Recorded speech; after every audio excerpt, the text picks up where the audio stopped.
श्री शिवाय नमस्तुभ्यम। हर हर महादेव। जय श्री बागेश्वर धाम। जय श्री माता लक्ष्मी। जय श्री कृष्ण। राधे राधे।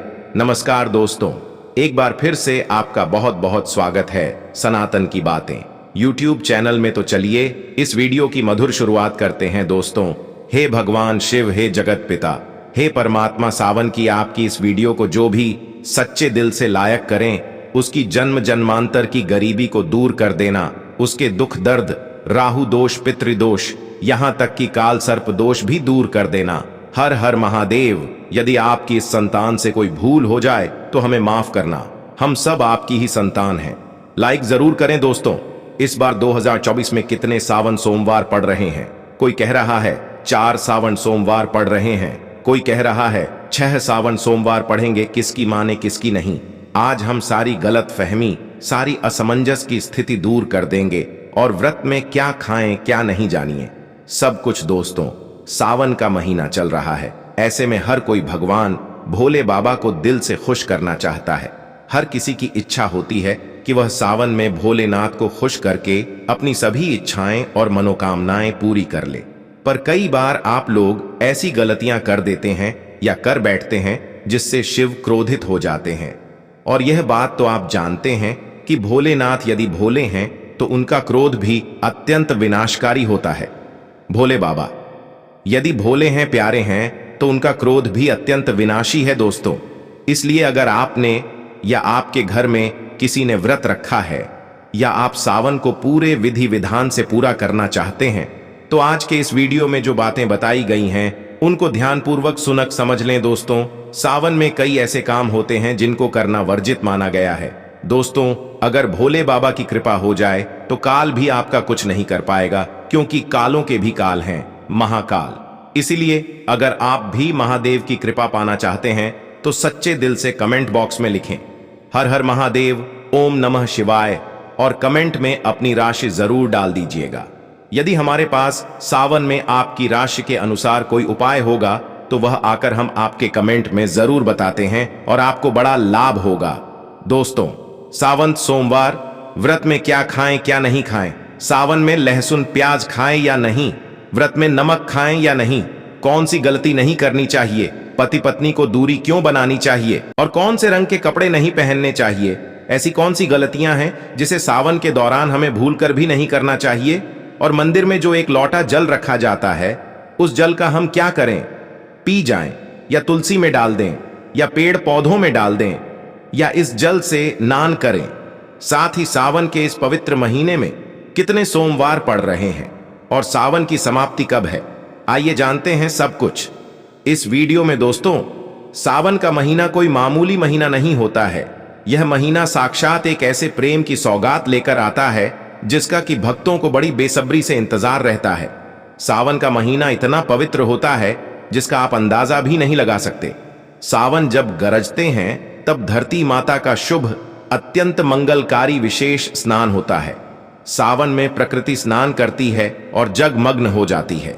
नई फसल का आगमन होता है, हरियाली की उत्पत्ति होती है, किसान के चेहरे पर प्रकृति अपनी छाप छोड़ जाती है।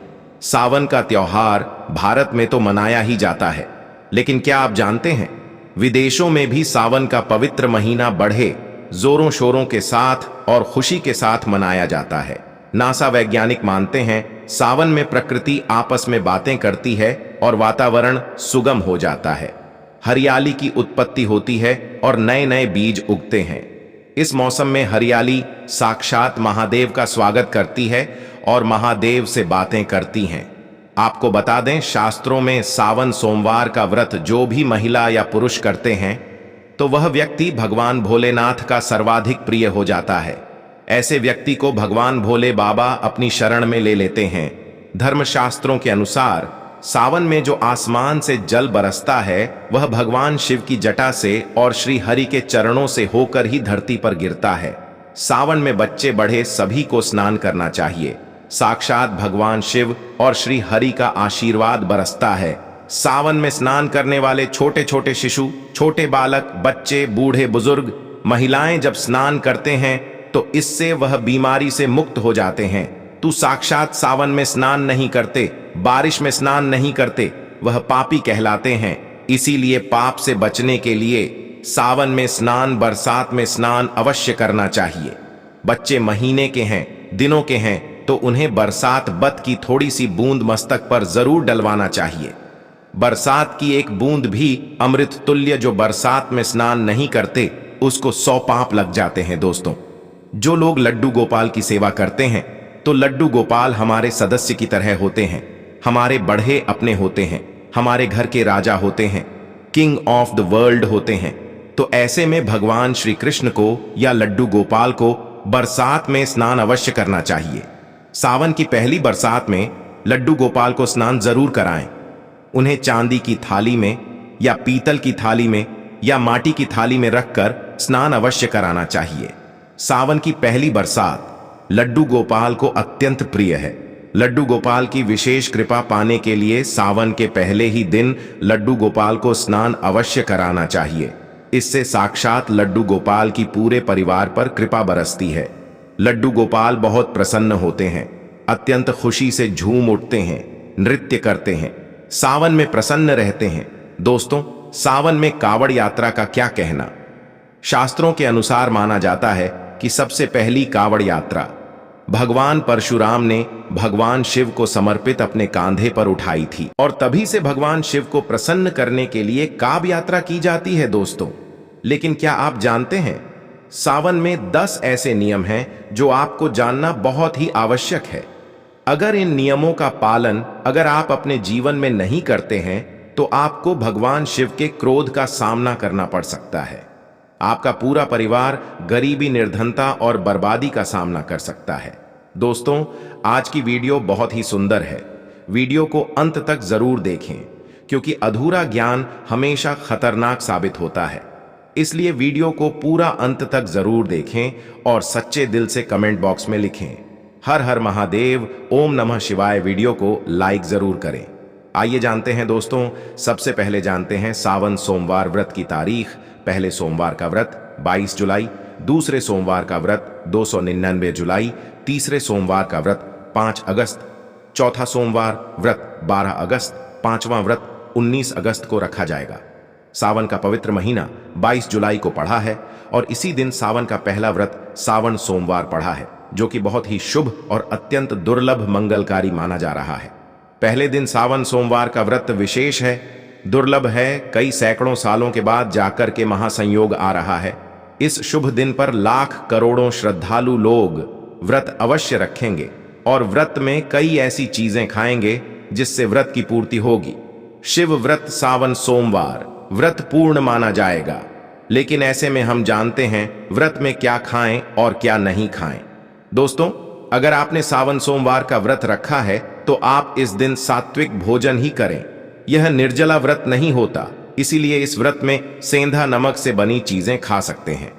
अगर आपने फल खाने पर संकल्प लिया है तो नमक भूल कर भी ना खाएं। आप फल वगैरह ही खाएं और कुछ मत खाना। व्रत में बाहर का गन्ने का जूस मत पीना, उसमें नमक पड़ा होता है। बर्तन कोई कितना भी साफ कर ले, नमक रह ही जाता है। बाहर का जूस भी मत पीना, उनके बर्तनों में भी नमक पड़ा होता है। जो हम घर में देखभाल कर लेंगे, व्रत की वह बाहर नहीं कर पाएंगे और वह नमक आपके मुंह तक जाएगा तो आपका व्रत खंडित हो जाएगा। व्रत में डब्बा बंद ऊस नहीं पीना चाहिए, उसमें कई केमिकल पड़े होते हैं जिससे व्रत टूट जाता है। और व्रत में लंबे समय का रखा हुआ भोजन कभी नहीं करना चाहिए, वह दूषित भोजन कहलाता है जिसमें विष होता है। दोस्तों, सावन में कई बार शुक्रवार का दिन पड़ जाता है तो खट्टा भूलकर भी मत खाना, क्योंकि माता संतोषी इस दौरान जागृत अवस्था में हो जाती है, वह रुष्ट हो जाएंगी। इस दिन आप पानी पूरी, इमली की चटनी वगैरह, खट्टे फल वगैरह जाने अनजाने में भी मत खाना, क्योंकि इससे माता संतोषी क्रोधित हो जाएंगी। एक बार माता संतोषी रुष्ट हो गई तो आपको जिंदगी भर कष्ट भोगना पड़ेगा। माता रानी भोली है, पर सावन के महीने में जो भी शुक्रवार के दिन खट्टा खाता है उसे परेशानी और माता के क्रोध का सामना करना ही पड़ता है। सावन में साधारण नमक फलों पर लगाकर या अमरूद के बीच में भरकर भूलकर भी नहीं खाना चाहिए। आप सेंधा नमक फलों पर लगाकर खा सकते हैं, सावन के व्रत में चाय आप पी सकते हैं, लेकिन चाय में नमक मत डालना, इससे हड्डियां गल जाती हैं। सावन के व्रत में दूध नहीं पीना चाहिए, इससे भगवान शिव क्रोधित हो जाते हैं। सावन में हल्दी मिलाकर दूध पीने से भयंकर श्राप लगता है। सावन में बच्चों को दूध पी लेना चाहिए, पर घर में बड़ों को दूध नहीं पीना चाहिए। यदि कोई बीमार है, किसी कारणवश यदि दूध की आवश्यकता हो तो उसे पी लेना चाहिए। यदि सावन का व्रत अगर आपने मीठे पर रखा है तो आप मीठी मीठी बर्फी भोग लगाने के बाद खाइए। शिव को भोग लगाने के बाद खीर पराठा या दही पराठा खा सकते हैं। मीठी मिश्री खाएं या आटे का मीठा मीठा चीला बनाकर आप खा सकते हैं। यदि व्रत छटपटा पर रखा है तो आप चाहे तो सेंधा नमक से बने आलू के पकवान खा सकते हैं। आलू की सब्जी कुत्तूम की रोटी के साथ खा सकते हैं। सादा दही में डालकर खीरा खा सकते हैं। धनिया खा सकते हैं। लौकी या कद्दू की सब्जी भी खा सकते हैं।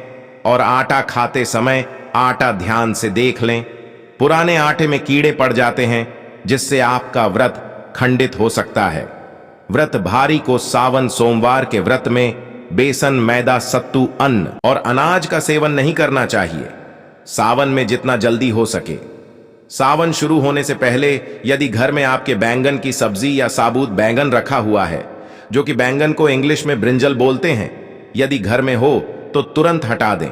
इससे भगवान शिव अत्यंत क्रोधी हो जाते हैं। सावन में यदि पालक का साग रखा है तो घर से बाहर फेंक दें। साग सब्जियां सावन में खाना वर्जित होती हैं। खासकर बैंगन तो घर में भूलकर भी नहीं रखना चाहिए, नहीं तो घर हो जाएगा कंगाल। भगवान शिव क्रोधित हो जाते हैं। सावन में घर में बैंगन रखने से विनाश होता है। इसके अलावा अन्य किसी भी व्यक्ति को मांस, मदिरा, लहसुन, प्याज इत्यादि का भी सेवन नहीं करना चाहिए। वहीं व्रत रखने वाले व्यक्ति को धनिया पाउडर, मिर्ची पाउडर, सादा नमक का सेवन भूलकर भी नहीं करना चाहिए। गरम मसाला या पैकेट पर सामग्री बिना पढ़े कोई भी डब्बा बंद पैकेट कुछ भी नहीं खाना चाहिए। 90 पर डब्बा बंद सामान में पैकेट में लहसुन प्याज पड़ा होता है। आप कभी इंग्रेडिएंट्स पढ़ सकते हैं। लहसुन प्याज सबसे ज्यादा इस्तेमाल होता है डब्बा बंद चीजों में और सावन में। यदि हमने गलती से यह चीज खा ली तो हमारा व्रत टूट सकता है। सावन में चाहे आपका व्रत हो या ना हो, किसी भी व्यक्ति को खड़ी पकड़ा नहीं खाना चाहिए। और वहीं पत्तेदार सब्जियां, पालक, मेथी, लाल भाजी, बटुआ पत्ता गोभी जैसी सब्जियां या साग सब्जियां भूलकर भी नहीं खानी चाहिए। यह जहर के समान मानी जाती है। इसमें कीड़े आ जाते हैं, सांप, बिच्छू वगैरह आ जाते हैं। और जो भी व्यक्ति सावन में बैगन की सब्जी खाता है उस व्यक्ति को घोर पाप लग जाता है। इसी कारण लोग द्वादशी और चतुर्दशी पर बैंगन नहीं खाते। पत्तेदार सब्जियां क्यों नहीं खाई जाती, इसके पीछे एक कथा है, मैं आपको बताऊंगा दोस्तों। सावन के पवित्र महीने में कौन सी गलतियां नहीं करनी चाहिए। यह गलतियां पाप का भागीदार तो बनाती ही हैं, साथ ही साथ ऐसा व्यक्ति नरक में अटका ही रह जाता है। सावन में घर के सभी लोगों को सुबह जल्दी उठना चाहिए और जितना जल्दी हो सके कम से कम पहला सावन स्नान अवश्य करें। परिवार में सबको स्नान करना चाहिए। यदि कोई बीमार है तो उस पर गंगा जल के छींटे मार दे। सावन में किसी भी गरीब का अपमान ना करें। क्या पता उस गरीब के रूप में भगवान शिव हो, क्योंकि भगवान शिव सावन में अपने भक्तों की परीक्षा लेने आते हैं। सावन में देर तक सोने वाली महिला का पति बर्बाद हो जाता है और उसकी मृत्यु निकट भविष्य में जल्दी हो जाती है। इसलिए पति के उठने से पहले सावन में हर स्त्री को जल्दी उठ जाना चाहिए और भगवान शिव की पूजा करनी चाहिए। सोमवार व्रत आपको अवश्य करना चाहिए। ऐसा करने से धन लक्ष्मी का वास होता है। सावन में पति पत्नी को सहवास नहीं करना चाहिए। अगर आपने व्रत रखा है या आपकी पत्नी ने व्रत रखा है तो आप दूरी बनाकर रखें, क्योंकि इस दौरान ऐसा व्यक्ति भगवान शिव की शरण में होता है। सावन में घन घोर काले वस्त्र पहनकर शिव मंदिर में नहीं जाना चाहिए। चाहे तो आप घर में काले वस्त्र पहन सकते हैं, लेकिन मंदिर में भूलकर भी मत जाना और ना ही व्रत में काले वस्त्र पहनना चाहिए। वैसे तो सावन में लहसुन प्याज नहीं खाना चाहिए, पर यदि आपका व्रत है तो उस दिन पूरे परिवार को लहसुन प्याज से परहेज करना चाहिए। सावन के महीने में घर में गंदगी नहीं होनी चाहिए, इससे प्रकृति नाराज हो जाती है। सावन में आपके घर का जो मंदिर है उसमें माचिस के खाली पड़े डिब्बे या माचिस नहीं रखनी चाहिए। सावन में घर में किसी भी व्यक्ति को गाली नहीं देनी चाहिए, चुगली आदि नहीं करनी चाहिए, पत्नी को अपशब्द नहीं कहने चाहिए और ना ही पति को अपशब्द क कहने चाहिए। इससे भगवान शिव आपको श्राप दे देते हैं। सावन में जो भी व्यक्ति दूध में हल्दी डालकर पीता है उसके ऊपर महाकाल का क्रोध बरसता है। सावन में बाल, नाखून, दाढ़ी वगैरह नहीं बनवाना चाहिए, यह आपको पहले कर लेना चाहिए। कोई ज्यादा समस्या हो तो आप ऐसा कर सकते हैं, पर शिव जी से क्षमा अवश्य मांग ले। सावन में शरीर पर तेल नहीं लगाना चाहिए। यदि आपका व्रत है तो आप शरीर पर तेल न लगाएं। दोस्तों, माता पिता का सम्मान करना चाहिए कि मां माता पार्वती और पिता भगवान शिव को माना जाता है, इसलिए माता पिता में इन दोनों का वास होता है। मां पिता का आदर करने से भगवान शिव और मां पार्वती प्रसन्न होते हैं।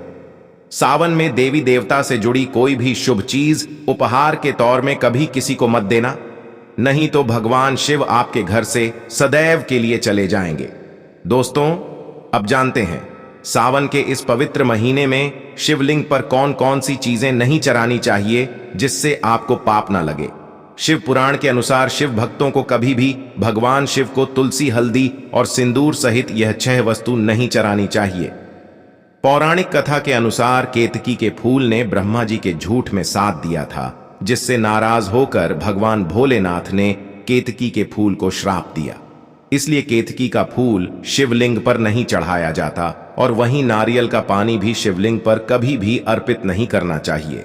शंख से जल भी भगवान भोलेनाथ को नहीं चढ़ाना चाहिए। शास्त्रों के अनुसार सुबह 5-6 बजे से लेकर सुबह 11 बजे तक शिवलिंग पर जल चढ़ाना बहुत ही शुभ और अत्यंत मंगलकारी होता है। कभी भी शाम के समय शिवलिंग पर जल ना चढ़ाए। शास्त्रों के अनुसार शिवलिंग पर काली मिर्च चढ़ाने से रोगों का नाश होता है। इसके साथ ही सुख समृद्धि की प्राप्ति होती है। घर में कभी भी अंगूठे के आकार से बड़ा शिवलिंग नहीं रखना चाहिए और शिवलिंग पर जलधारा अवश्य होनी चाहिए। भगवान भोलेनाथ को टूटे हुए अक्षत कभी अर्पित नहीं करने चाहिए, इससे वह क्रोधित हो जाएंगे कि पवित्र महीने में कटे फटे बेलपत्र शिवलिंग पर अर्पित नहीं करने चाहिए। बेलपत्र की संख्या 3 होनी चाहिए। बेल पूरे साबुत होने चाहिए, लेकिन आप 6 महीने पुराने बेलपत्र भी शिवलिंग पर अर्पित कर सकते हैं, लेकिन वह कटा फटा ना हो। 6 महीने तक बेलपत्र पवित्र और शुभ माना जाता है। सच्चे दिल से बेलपत्र शिवलिंग पर चढ़ने से 21 मनोकामनाएं पूर्ण हो जाती हैं। भगवान शिव को दूध में पानी डालकर नहीं अर्पित करना चाहिए, इससे आपको फल भी इसी तरह मिलेगा। भगवान शिव को 1 बूंद भी आप अर्पित कर सकते हैं, पर दूध शुद्ध होना चाहिए और आपका मन भी शुद्ध होना चाहिए। शास्त्रों के अनुसार पीतल के कलश से शिवलिंग पर दूध चढ़ना सबसे उत्तम बताया गया है। धार्मिक कर्मकांड में पीतल के बर्तनों का विशेष महत्व बताया गया है। विवाह आदि के कार्यों में इसलिए पीतल के बर्तनों का प्रयोग किया जाता है। आपको बता दें, सोमवार को पीतल के कलश से ही शिवलिंग पर दूध से अभिषेक शुभ बताया गया है। स्टील और प्लास्टिक से बने बर्तन का प्रयोग न करें। शिवलिंग पर जल चढ़ाते समय वह जल आपके पैरों के पास नहीं जाना चाहिए, अशुभ माना जाता है। उसे लांघना भी नहीं चाहिए, उसे हम जल हैरी कहते हैं। सावन में जल अपने घर का होना चाहिए। मंदिर से जल भरकर मंदिर में ही अर्पित नहीं करना चाहिए, इससे आपका भाग्य खराब हो सकता है। दोस्तों, सावन में यह चीज खा लेने से दुनिया की कोई भी ताकत आपको धनी होने से रोक नहीं पाएगी। मैं ईश्वर की सौगंध खाता हूं, अगर आपने सावन में यह चीज खा ली तो आपको करोड़पति होते देर नहीं लगेगी, लेकिन सच्चे दिल से ही खाना है। आइए जानते हैं, सावन में शिव भक्तों को शिवलिंग पर चढ़ हुआ प्रसाद के रूप में धतूरा जरूर खाना चाहिए। इसे आपको ज्यादा नहीं खाना है, बस अपनी जुबान पर हल्का सा टच करना है। ज्यादा खाएंगे तो आप बीमार पड़ जाएंगे, इसलिए बस टच कर ले। आप देखना, आपके अंदर सकारात्मकता का संचार होगा और आपको धनी होने से कोई नहीं रोक पाएगा। दूसरा है बेल फल। बेल फल प्रसाद के रूप में खाने से माता पार्वती के साथ साथ भगवान शिव की कृपा भी बरसेगी और समस्त 33 कोटि देवी देवता आपको धनवान बनाएंगे। बस यह चीजें आपको खाना है और आप खुद देखना, आपको धनी होने से दुनिया की कोई भी ताकत रोक नहीं पाएगी। दोस्तों, आखिरी में अब हम जानते हैं सावन में जो घर के मंदिर के अंदर जो एक लोटा जल रखा जाता है उसका क्या करें। मंदिर का लोटा कैसा हो, पीतल का हो, तांबे का हो, और मंदिर में जो एक लोटा जल रखा होता है उस जल का हम क्या करें। कुछ लोग करते हैं सावन में गलती और बाद में पछताते हैं। ऐसी गलती आप कभी मत करना, नहीं तो कंगाल हो जाओगे, बर्बाद हो जाओगे। मंदिर में एक लोटा जल ऐसे कभी मत रखना, इससे भोले बाबा प्रसन्न हो जाते हैं। और अब आपका प्रश्न है कि क्या मंदिर में जो हम जल रखते हैं क्या वह रखना जरूरी है, और अगर हम रखते हैं तो उस जल का क्या करें। देखिए, मंदिर में जल रखना बहुत आवश्यक है।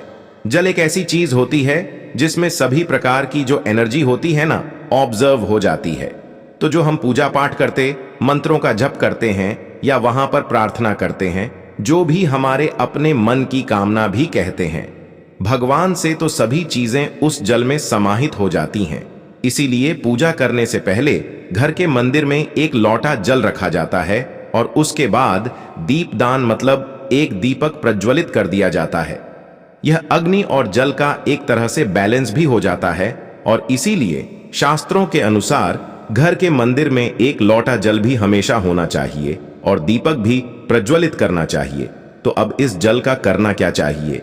देखिए, जब हम जल रखते हैं, सुबह की पूजा में रखते हैं, मतलब सुबह जो हम पूजा करते हैं, प्रातःकालीन पूजा, उस समय जल रखा जाता है और वह जल हम अगले दिन उठते हैं। मतलब जब आप अगले दिन पूजा करने जाते हैं दोस्तों, स्नान इत्यादि करने के बाद तो आप उस जल को उठाते हैं। सबसे पहले तो उस जल का प्रयोग सुन लीजिए। आप अपने घर के सारे कमरों में, मतलब पूरे घर में उस जल का छिड़काव करते हैं, तो इससे आपके घर का शुद्धिकरण हो जाता है, क्योंकि वह बहुत ही पॉजिटिव एनर्जी से भरा हुआ जल होता है। इससे कई बीमारी स्वतः ही दूर हो जाती है। उस जल का छिड़काव करने से किसी भी प्रकार की नकारात्मक ऊर्जा का प्रवेश आपके घर में नहीं होता। किसी भी प्रकार की परेशानी आपके घर में हो, अगर आप नियमित तौर पर उस जल का छिड़काव करें अपने घर में, तो निश्चित ही आप परेशानियों से मुक्ति पा जाते हैं। किसी के कर तंत्र मंत्र के प्रभाव से मुक्ति पा जाते हैं। दूसरा, इसका उपाय आप कर सकते हैं। जैसे कि घर में कोई बीमार है तो आप इस जल को उस व्यक्ति को पीने के लिए दे सकते हैं, और यह जल इतना पावरफुल होता है कि इस जल को पीने से बड़ी बीमारियों से, मतलब लंबी बीमारियों से भी धीरे धीरे राहत मिलने लग जाती है। कई बार होता है ना कि आप लोगों के प्रश्न आते हैं कि दवाई तो हम कर रहे हैं लेकिन दवाई हमें लगता ही नहीं है, दवाई का कोई प्रभाव ही देखने को नहीं मिलता। तो ऐसे में अगर दवाई के साथ साथ उस जल को पीने के लिए रोगी को दिया जाए, यानी मेडिसिन इसी पानी से अगर खाई जाए, तो बहुत अच्छी दवाइयां काम करने लग जाती है। और जैसे कि परिवार में अगर बहुत अधिक कलह क्लेश रहता है, हमेशा आपस में सामंजस्य बनता ही नहीं है, आपस में हर बात पर मतभेद होता है, तो परिवार के सभी सदस्य इस जल में से अगर थोड़ा थोड़ा पीते हैं तो धीरे धीरे विचारों में परिवर्तन आने लग जाता है। सकारात्मक विचार सभी के होने लग जाते हैं और आपस में समन्वय होने लग जाता है। घर से कलह क्लेश और मतभेद हमेशा के लिए समाप्त हो जाते हैं। और मंदिर में रखे हुए जल का अगला उपाय क्या है। देखिए, अगर आप कोई दुकान करते हैं, कोई व्यापारिक स्थल है आपका, तो प्रतिदिन इसी जल में से थोड़ा सा जल ले जाकर दुकान पर, व्यापारिक स्थल पर छिड़काव कीजिए। इससे आपका दुकान, आपका काम बहुत अच्छा चलता है। मतलब किसी भी प्रकार की परेशानी आपके व्यापारिक स्थल पर नहीं आती है, क्योंकि जैसा मैंने आपको बताया, ये जो जल होता है बहुत पावरफुल होता है, बहुत पॉजिटिव होता है। अब मंदिर में रखा एक लोटा जल पावरफुल और पॉजिटिव से भरा क्यों होता है, क्यों इसमें सकारात्मक ऊर्जा का भंडार होता है, आइए जानते हैं। देखिए, जल जो होता है, अमृत हुआ, मीठे मीठे फल हुए, भोजन हुआ, अनाज हुआ, उससे भी बढ़कर माना जाता है। देवी देवता आपके दिए हुए इसी जल को ग्रहण करते हैं। मंदिर में एक लोटा जल रखना उतना ही जरूरी है जितना आप सुबह, दोपहर, शाम का भोजन करते हैं। जब हम भगवान की पूजा करते हैं और तांबे के पात्र में या पीतल के पात्र में एक लोटा जल जरूर रखते हैं। जल जो होता है सागर रूपी होता है, और यही सागर आपकी नई पार लगता है। मंदिर में एक लोटा जल रखने का कारण एक और यह होता है कि जो लोग भगवान को डेली भोजन नहीं करा सकते, तो वह मंदिर में एक लोटा जल रखते हैं ताकि भगवान इसे ग्रहण करें, और यह जल रूपी प्रसाद इसके अगले दिन, यह सुबह के समय आप प्रसाद समझकर ग्रहण करें। लेकिन याद रहे, मंदिर में रखा लोटा जल कभी भी तुलसी में अर्पित नहीं करना चाहिए, उसके लिए आप अलग से तांबे के पत्र से तुलसी में जल अर्पित कर सकते हैं, क्योंकि यह जल सभी देवी देवता ग्रहण करते हैं, तो इसीलिए तुलसी में डालना वर्जित है। लेकिन हाँ, अगर आपके घर में लड्डू गोपाल है, राधा कृष्ण हैं और आप एक लोटा जल उनके लिए अर्पित करते हैं, तो आप अगले दिन यानी सुबह के समय वह जल तुलसी में चढ़ा सकते हैं। मंदिर में जो एक लोटा जल रखा होता है, उसके अगले यानी सुबह के समय आप इस जल से अपनी आंखें जरूर धोया करें। इससे आंखों में रोशनी बढ़ती है और आंखों में जितनी भी बीमारी आ जाती है वह दूर होती है। शास्त्रों के अनुसार जो लोग मंदिर में एक लोटा जल भरकर नहीं रखते, तो उनके घर में अकाल पड़ जाता है, घर कंगाल हो जाता है, बर्बाद हो जाता है, परिवार में मुसीबतें आ जाती हैं और गरीबी का आगमन हो जाता है। आप चाहे तो एक लोटा जल में पुष्प आदि डालकर रख सकते हैं, बहुत ही शुभ माना जाता है। मंदिर में जो जल रखा जाता है उससे हम और क्या क्या कर सकते हैं, आइए जानते हैं। तो इस जल का छिड़काव करने से बहुत सारी परेशानियां स्वतः ही समाप्त हो जाती हैं।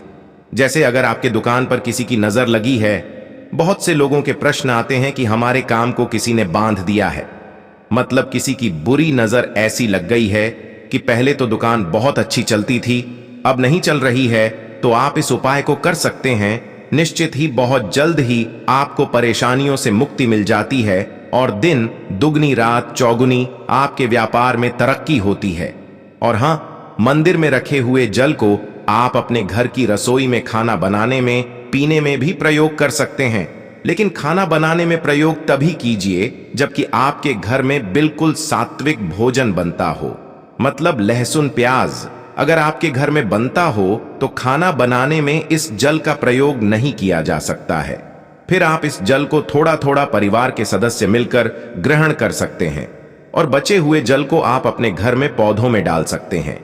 तो देखिए, ऐसा नहीं है कि मंदिर पर रखा हुआ जल बेकार होता है, किसी काम का नहीं होता है। बहुत सारे उपयोग इस जल के होते हैं। अगर हम सही तरीके से प्रयोग करें तो अपने जीवन की बहुत सारी परेशानियों का समाधान मात्र इस एक लोटा जल से हम कर सकते हैं।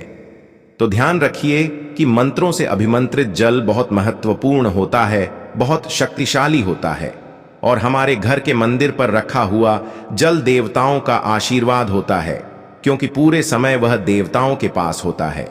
देवी देवता वहां पर रहते हैं, तो उस जल में हर प्रकार की शक्ति समाहित होती है, जो कि सकारात्मक शक्तियां होती हैं। और इस जल का प्रयोग अगर हम सही तरीके से करते हैं, मतलब को पीने में करते हैं, खाना बनाने में करते हैं, घर में जल का छिड़काव करने में करते हैं, तो इससे हमारी समस्याओं का समाधान होता है। और अगर कोई भी कार्य नियमित तौर पर मतलब प्रतिदिन किया जाता है, तो उसका हमें लाभ प्राप्त होता है।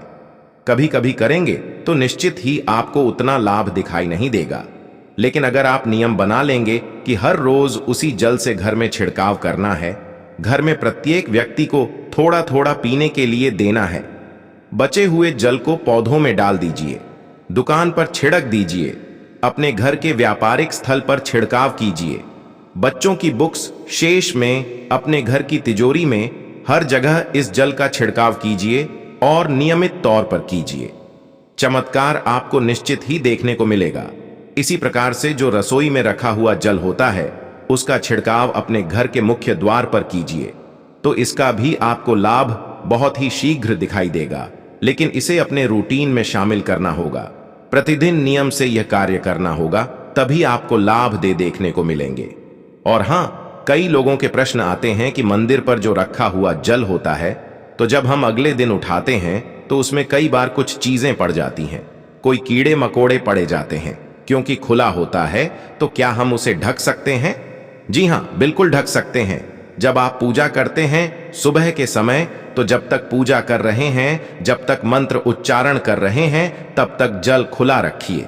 और उसके बाद जैसे कि आप पूजा पर से उठते हैं, तो उससे पहले जल को किसी भी प्लेट से या कटोरी से ढक दीजिए। फिर जब आप अगले दिन उस जल को उठाएंगे तो बिल्कुल शुद्ध और साफ सुथरा जल आपको मिलेगा और उस जल का प्रयोग आप अपने किसी भी कार्य में कर सकते हैं। और दोस्तों, आप जब भी घर के मुख्य द्वार पर जल छिड़काव करें तो गणेश जी भगवान का यह मंत्र जरूर बोले, ओम गणपते नमः। और जो हमने आपको वीडियो में बताया है उसे ध्यानपूर्वक अच्छी तरीके से समझकर अपने घर के मुख्य द्वार पर जल का छिड़काव करें। दोस्तों, अगर आप वाकई में भगवान शिव से प्यार करते हैं तो कमेंट बॉक्स में हर हर महादेव अवश्य लिखकर जाए। भोले बाबा आपकी सभी मनोकामना अवश्य पूर्ण करेंगे। महादेव के लिए एक लायक तो बनता है। और मेरे प्यारे भाई और बहनों, मेरे इस चैनल में पहली बार आई तो इस चैनल को सब्सक्राइब करके अपने दोस्तों के साथ शेयर करें। तो दोस्तों, मिलते हैं फिर एक नई वीडियो के साथ। तब तक स्वस्थ रहे। धन्यवाद।